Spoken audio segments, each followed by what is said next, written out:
সবার আগে আমার ভোলে বাবাকে শত কোটি প্রণাম জানাই। আমি এনজিওর জন্য অ্যাপ্লাই করেছিলাম। আমি অ্যাপ্লাই সিরিয়াল নাম্বারটা পেয়ে গেছি। 2025-এর লাস্টের দিকে আমি হার্ড কপি পেয়ে যাব।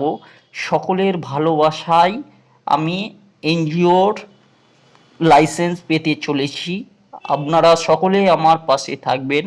আমি অসহায় মানুষদের আরও ভালো করে বেশি করে পরিষেবা দেব বলেই লাইসেন্সটা বানাচ্ছি এবং পেয়ে যাব 2025-এর জানুয়ারি মাসের লাস্টের দিকে। তখন আমি এই অসহায় মানুষদের জন্য আরও ভালো কিছু ব্যবস্থা করব। খাবারের জন্য গাড়ি থাকবে, প্লাস আরও বিভিন্ন ধরনের আমার কাজ আপনারা দেখতে পাবেন। সকলেই আমার পাশে থাকবেন। সকলের ভালোবাসা নিয়ে আগামী দিন আমি পথ চলতে চাই।